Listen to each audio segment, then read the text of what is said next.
Hello everybody, this is Michael with a second lecture on global solutions and the final lecture of this course. Before we get started, let's quickly recap what we've said before. So I've argued that in order to solve some of our major societal challenges, we need to cooperate on a global scale. And in order to get to efficient global cooperation, we need to create a societal context that incites us to cooperate globally. That was very much a subject of last lecture. But we must also create an efficient global institution that orchestrates and protects that global cooperation in our long-term interests. And this is very much going to be the subject of today's lecture. Now, luckily, as I mentioned at the end of last lecture, we possess such a global institution. We created the United Nations, and that is a historical step in the right direction. It is the first answer we came up with in this new era of globalization, which presents us with global cooperation problem. And it is, as I have mentioned, an institution with much merit, mostly for its central role in peacekeeping after the Second World War, but also in its important role in poverty reduction in the latter half of the 20th century and in this century. But all too often we see that the United Nations, and that also goes for other supranational institutions like the European Union, well, that they fail to deal with global cooperation problems efficiently. And this is most prominently the case with the issue of climate change. The result of all of these conferences of parties, as they are called, organized by the United Nations to deal with climate change are disappointing, to say the least. And so in today's lecture, we're going to ask why that is the case. Well, I believe that the core of the problem resides in the way the United Nations are structured. Now, in its present form, the United Nations offer a platform for international negotiation. Representatives of nations get together and negotiate with one another. For example, in these climate summits, these climate conferences of parties, which are organized on an almost annual basis, well, representatives of almost all nations on Earth, they come together and they discuss how we should tackle the climate problem.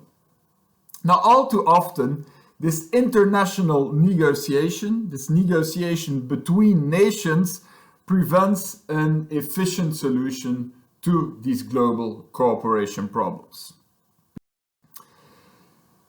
And the reason for that is twofold. There are two important problems with international negotiation. Well, first of all, in the context of international negotiation, the short-term group interests often take precedence over long-term global interests. Nationally elected delegates, well, they want to be re-elected, often in a few years' time, by the nation they are representing. So, unsurprisingly, well, they will typically negotiate with their group interests, not the global interests in the back of their minds.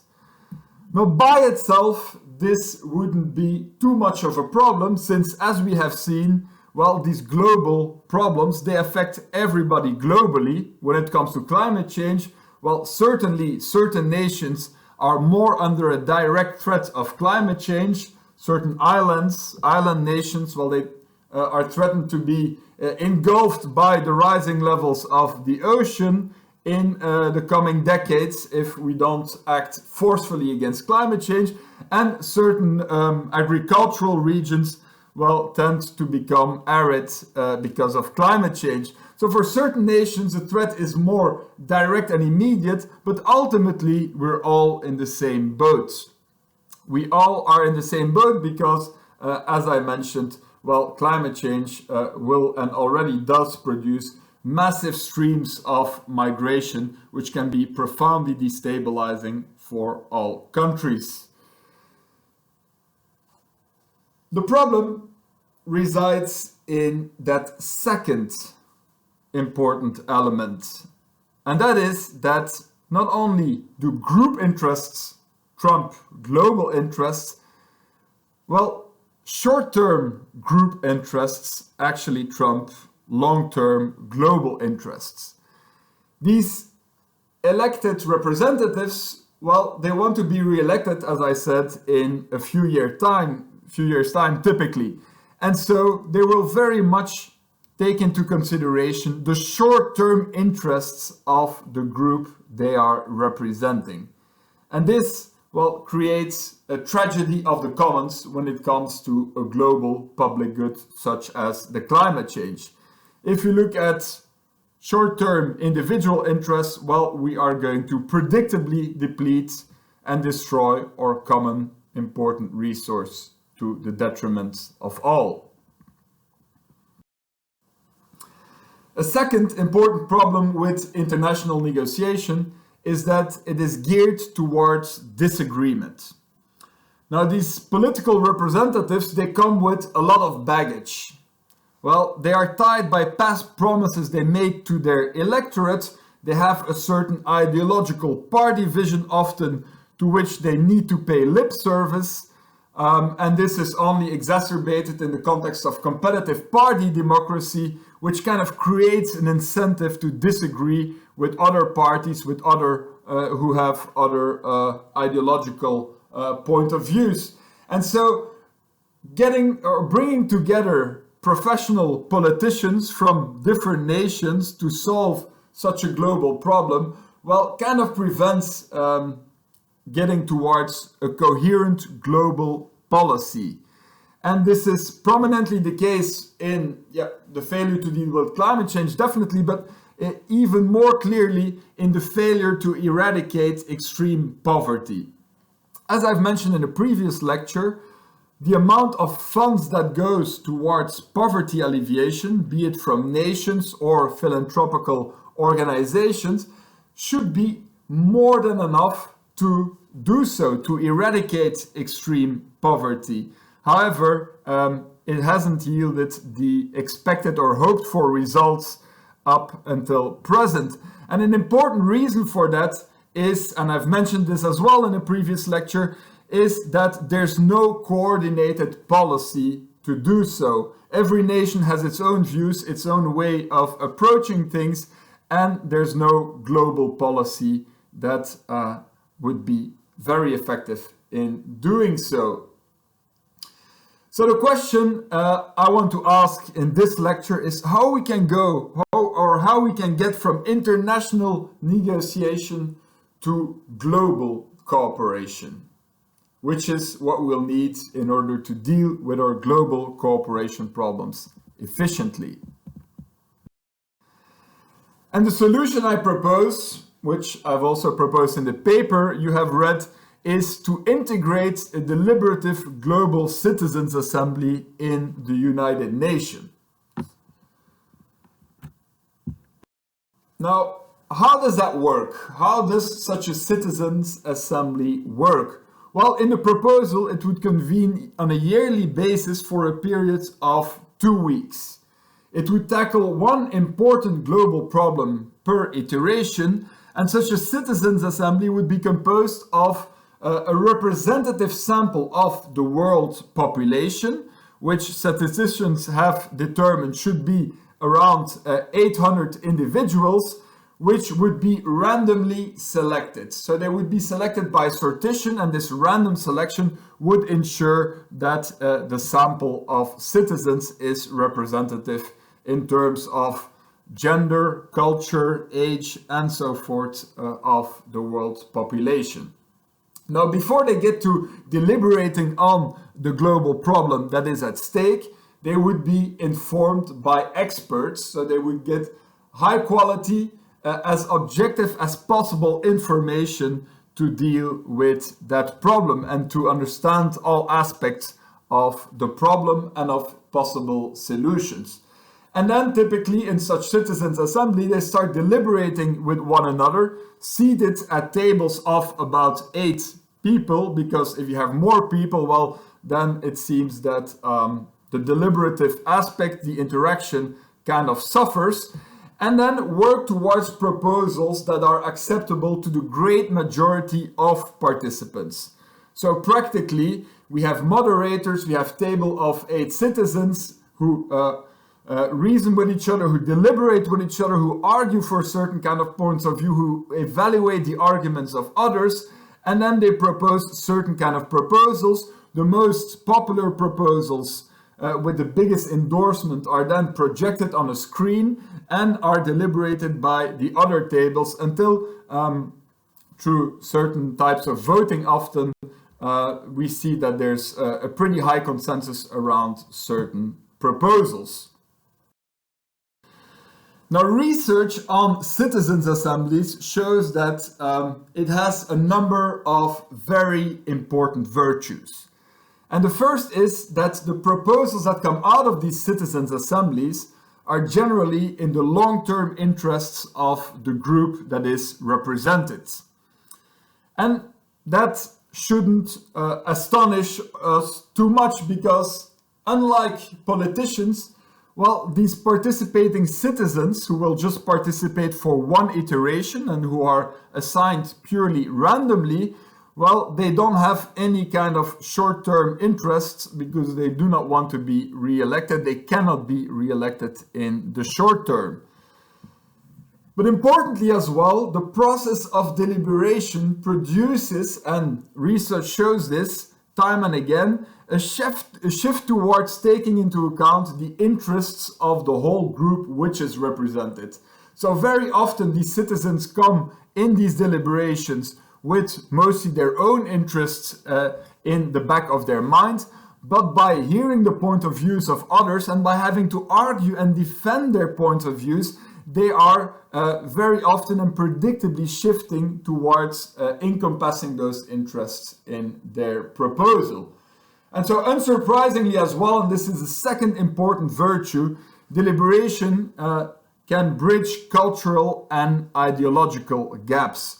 There have been cases in which citizens' deliberations took place after or in highly divided societies after civil wars, like in Colombia, also in Belgium, which is the country I'm a native of. There was this very interesting case of citizens' deliberation called the G1000. And as you may know, Belgium is kind of divided culturally. There are 2 linguistic communities with very different kind of ideological views on how to organize the country.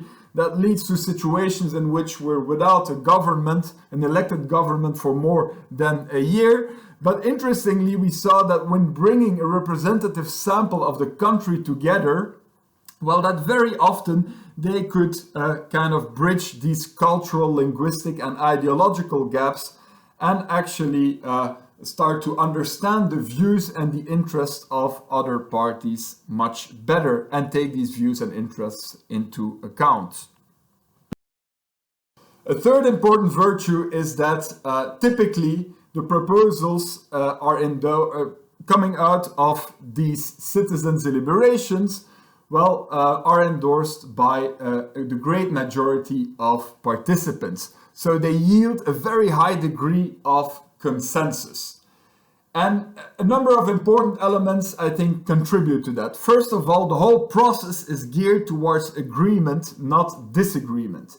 The aim of such deliberation is to look for effective and mutually acceptable proposals. That is also what the participants are being told. So unlike elected politicians, which kind of have an incentive to disagree, to show that they are different from other parties in this kind of competitive party democracy, well, these participating citizens have an incentive to agree, to look for effective and mutually acceptable proposals.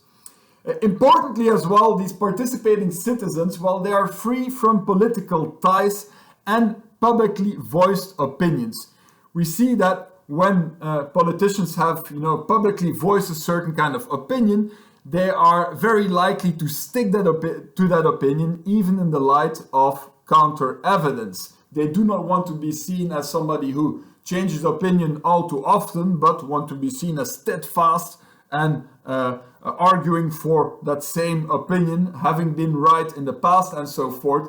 And so they are less likely to change their opinion in the light of new information than people who have not voiced any such opinions publicly. And also, obviously, these participants do not come with political allegiances, ties. They are not mandated by countries, governments, or even political parties with a certain ideology and view on how to do things. And then finally, consensus on these very diverse questions that citizens' assemblies have been tackling in the last few decades when this arose to prominence, and there have been more and more social experiments with such forms of democratic decision making.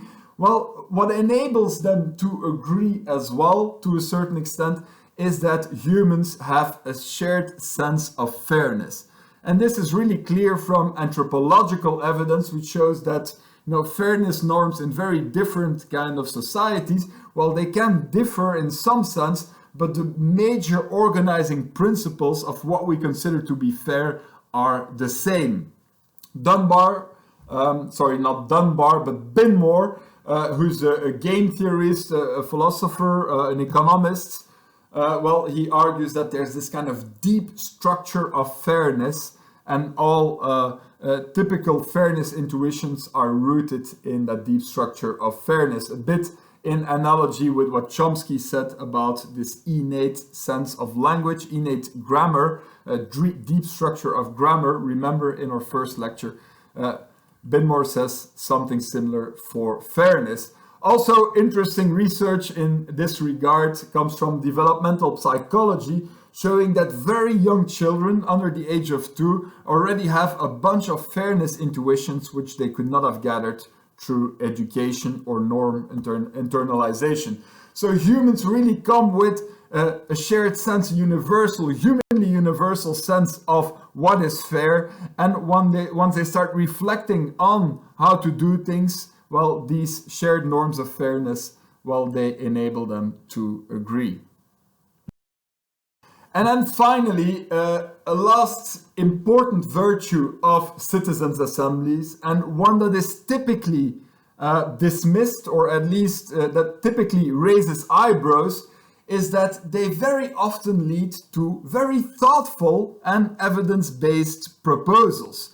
Now, all too often when you defend such new kind of democratic tools, new ways of democratic decision-making, where citizens, are the ones in charge and just randomly selected citizens, you get the argument, it might be good for breaking all of these bad incentives that politicians have, what I've been discussing so far, but we cannot expect these citizens or everyday neighbors to come up with very efficient and very good proposals, because they have no expertise whatsoever in these issues. Well, that seems to be very, very misgiven, a very wrong conclusion. In fact, it seems that a diverse lot of non-experts very often outperforms a very small group of experts when it comes, for instance, to predictions in an economic context or a political context. That is what political scientists and actually cognitive scientists have been calling collective intelligence, and the fact that diversity, when it comes to decision making and making predictions as well, very often trumps ability. As Page puts it, a diverse sample of moderately competent individuals will often outperform a group of experts. And so by having this diverse lot of citizens think about these very important issues, we are actually tapping into collective intelligence, something that is often referred to as wisdom of the crowd, and that, as I pointed out, very often performs better than a small group of even the best experts in a certain context.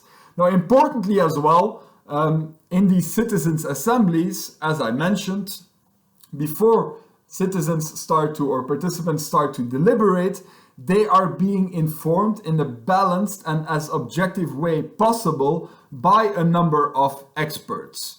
So the proposals they come up with is very much based in the evidence they have received from these experts. So that is also a virtue of the whole process. And these virtues, well, they clearly appeared from what was the first global initiative of citizens' deliberation on climate change. The project was called Worldwide Views on Climate and Energy, and it took place a few months before the United Nations Climate Summit in Paris in 2015. So they didn't get together or congregate at the same place, in the same moment, but they came together in small groups all over the planet, and the citizens were informed by informative clips on climate change, on the whole energy transition problem, and then they were asked to deliberate and come up with solutions. Now, two very important and interesting results emerged from that. First of all, the proposals that the citizens came up with were much more ambitious and geared towards the long-term global interests than the proposals that would come out of the climate summits, the UN Climate Summit in Paris. And as you know, that UN Climate Summit was really a breakthrough moment, or is seen as a breakthrough moment in the global fight against climate change. But so the citizens went further, had more ambitious proposals. Interestingly as well, most of them were willing to set aside personal and group, their own nation or even their own province, if you will, a smaller part of their nation to which they belong. They were willing to set aside these considerations in general for the global good. And then finally, they reached a surprisingly high degree of consensus, a much higher degree of consensus than the negotiators, the representatives, would reach in Paris a few months later. So I believe this is an extremely promising avenue to strengthen our global institution in the light of these global cooperation problems. Let me end on this with a few closing remarks. First of all, and importantly, the proposal is definitely not to replace existing institutions with such an assembly, but very much to strengthen the institutions of the United Nations by integrating such an assembly. And the same can be argued for other supranational institutions like the European Union. The point is not to kind of start breaking down our global institution. In this globalized era, we need very much to strengthen it. And as I said, well, these existing institutions of the United Nations already have much merit. So it's not to replace, but to strengthen. Another important point is, of course, and that is what the skeptic would typically retort, and rightfully so, well, yes, you organize such a deliberative citizens' assembly, but what is that going to change? Who is going to listen to that assembly? And indeed, there wouldn't be any kind of legal enforcement of the proposals, at least not at first, of the proposals coming out of this assembly. And its influence would very much depend on the perceived legitimacy of this assembly. And so it would be incredibly important that the whole process is very transparent, that everybody understands that what is going on there is actually producing what the global population in a reflective manner thinks is the best way to proceed in the light of these different problems. Secondly, of course, well, their legitimacy and their influence will depend on the quality of the proposals and the justification of the particular proposals that come out of it. So these would be incredibly important elements, and we can hope that when people are increasing, and with people I mean the world population and the leaders of all of our nations, well, when they see how well this process is able to come up with very good quality proposals in the light of these different problems, and that the whole process is actually one that is infused with lots of democratic legitimacy, well, we can hope that the influence of these proposals would increase and that nations would abide by these proposals. Importantly as well, the whole process should be a self-learning process. And we can easily do that by organizing at the end of each iteration an oversight council composed of part of the members who participated to the whole process, which would reflect on ways to improve the process and then implement these improvements for the next iteration. In any case, I'm very, very eager to hear your opinions and your views on that, and that is very much what we'll discuss in our upcoming session together. But now let me end here with a closing remark, not so much on today's lecture, but on the entire course. Now, for the first time in our history, our fate is in our own hands. Now, we've talked about the first time human societies underwent radical changes. The agricultural revolution, which exploded the numbers of our groups, and we've talked about the cultural evolution of certain kind of norms, social institutions that emerged in order to enhance or at least maintain that important cooperation and relative harmony within these larger groups, in which much of the interactions would be interactions between total strangers. There was a huge challenge for humanity, and the problems that came out of there, or the solutions, that came out of there, well, enabled us to scale cooperation, to scale the sizes of the groups we were living in. But as I mentioned, well, that evolution also had a dark side, because it evolved in a context of strong group competition, and therefore what happened as well is that the tribal nature of these norms was also strengthened. Cooperation was kept in the group, and hostility towards other groups was often promoted. Now, for the second time in our history, we're faced with a fundamental and radical change of the social fabric. For the first time in history, well, groups are no longer independent of each other. They can only solve their major societal issues by, or some of their major societal issues, by cooperating globally. And this, as we've seen, is definitely no easy feat given our tribalistic nature and the fact that most of our political structures or institutions, well, they are shaped to maintain that cooperation within the group. They only strengthen that tribalism. However, for the first time in our history, we understand all of this. We understand how our societies came about. We understand how our social psychology came about. We also understand the kind of problems we are facing and the kind of solutions it will take to deal with these problems. And that brings us in the unique position that for the first time in our history, we can actually and consciously implement the necessary changes and reforms in order to deal with these problems heads on and in order to ensure a better future for all, an even better future for all. Society, we must realize, is not given, it is made. And it is our responsibility, I believe, to make the best of it.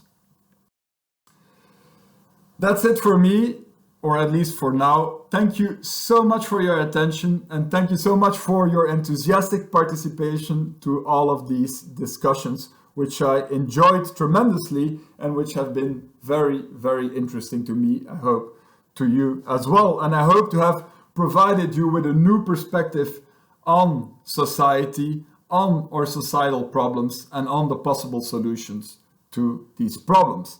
I look very much forward to discussing all of this one last time with you in our upcoming lecture. Bye-bye.